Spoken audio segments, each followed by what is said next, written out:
Hello there, guys. I am EG.DeMusliM from Team Evil Geniuses, and I am here brought to you by Razer. Razer Academy, I'm going to be teaching you build order in TVT. This build order consists of a Reaper opening in TVT, which switches over into Hellions and drops and all that good stuff.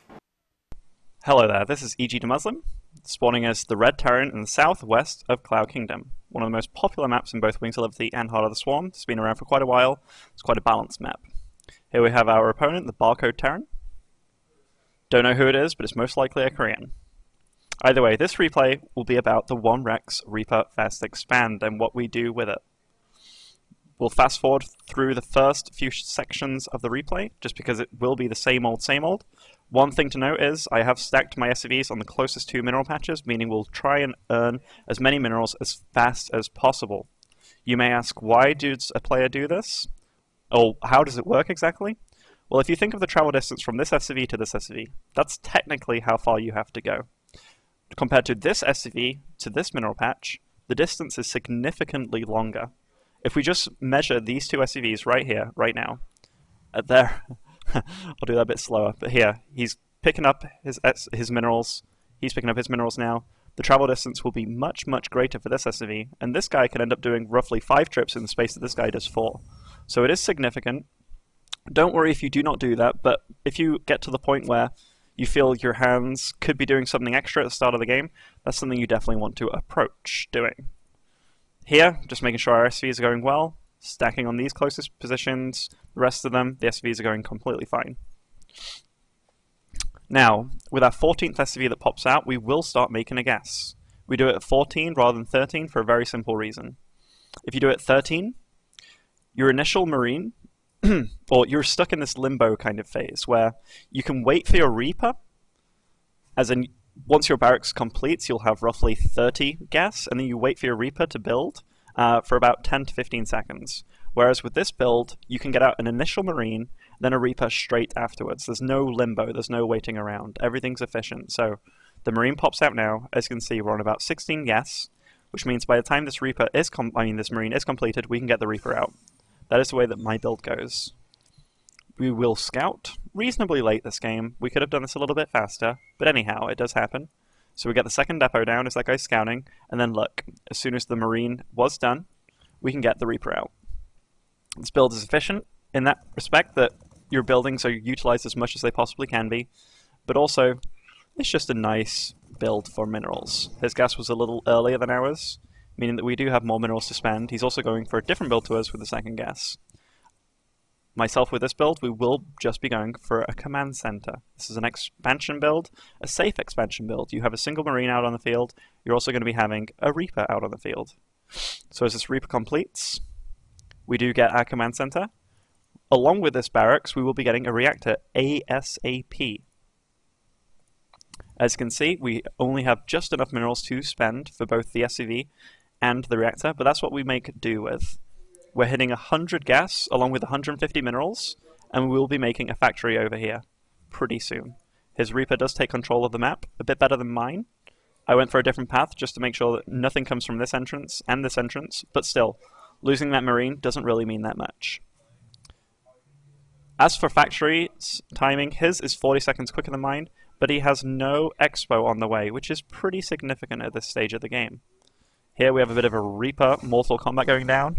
Neither one really can win from that situation, so whoever does get the first hit, the other will end up running away. That's totally standard. Within my base, Command Center is going down. He's getting a starport with the Banshee over here, nothing to worry about. This build, it allows us to get out a lot of Marines very, very quickly. The factory going up, we will get a starport directly after, and as you can see, this SCV is rally pointed over here to build a starport. Hellions will pop out, orbital commands will pop out. As you can see, 150 minerals as soon as that's done, practically, meaning it will be an orbital command within no time. We have little skirmishers out on the map, his Reaper with 1 kill, mine with 0. Orbital command on the way, and look, we have enough to defend this little push of his quite easily with 4 Marines and a Reaper. So already I feel safe. I feel safe to air units, I feel safe to ground units. Even got Hellions on the way, more Marines on the way. The magic number of Marines in this matchup, or at least with this build, is 8. With 8 you can do a lot of things, but it's also the amount that you need to fill a medevac entirely, so you might as well make the most of that. As you can see, our medevac will start very, very shortly. We're going to fly over our natural base, so we're taking our expo much earlier than him. His expo is still on the way, making more depots because we don't want to get supply blocked. And as soon as those last 2 Marines for this 8 do complete, we do switch the factory over and start producing Hellions. At this stage of the game, we can afford our second gas. Got our expo up. What's in his base? We do have a Banshee on the way. We have an expo on the way. Just want to talk about this very momentarily. I did scout him, or scan him rather, around the 6-minute 20, 6-minute 30 mark. And what I saw was this barracks, this factory with this add-on. I also saw 2 gases, both with a significant number of gas mined out of them. And I saw this starport. So where's this gas actually being put to use? There was literally 600 gas or so mined from these geysers. Well, given that we only saw this with our scan, we can pretty much assume that this has a tech lab with Cloak being researched on it. Now that is significant for this stage of the game. We do have an engineering bay going down somewhere too, or at least beginning production for him. Soon I'll start making one too. So we're both kind of worried about Cloak at this stage of the game. So the reactor is down, start producing Hellions. He's got a decent number of Marines and making a bunker at the front. I myself, we do fill up this medevac. I'll pause the game quickly and talk about what's being produced. We have Hellions on the way, we have a Viking on the way, we also have an engineering bay on the way. This is because of what we scouted before. And a big part of Starcraft is making use of what little information you have. Think of it like a math problem. If you have 2 plus question mark plus 2 and it equals 7, you have to assume, well, you're given those question marks and you have to fill them in. It's very, very simple once you can look at it like that. But obviously things can be very, very mismatched where it's question mark, question mark, question mark. And if that is the case, you're not giving yourself enough information. You're playing in the dark, whereas I got given X, Y, and I just presumed he was going with Z, which was the correct presumption. So here, we're on our way to his base. We do see this Hellion, and we are on the way with 4 Hellions, 8 Marines, and a Reaper. Here's this Banshee on his way to my base. We will have our engineering bay done soon, along with the starport and a Viking. We get to his base in the nick of time. This bunker is just completed, but his units are not in position.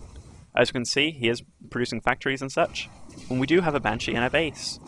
Fortunately, we do start producing this turret in pretty decent time for this Banshee only to get 2 kills thus far. A turret also being made here. We have held off this harass pretty decently. This attack, 8 Marines, 4 Hellions, and a Reaper. It is dealing with him, as you can see. He does not have the army to deal with our push as efficiently as he wants to at all. So we are bunched outside his base. We have a much better army than he does. Within regards to supply, we have 20 to 13, and half of his is in production. Resources lost, we're definitely winning on that front.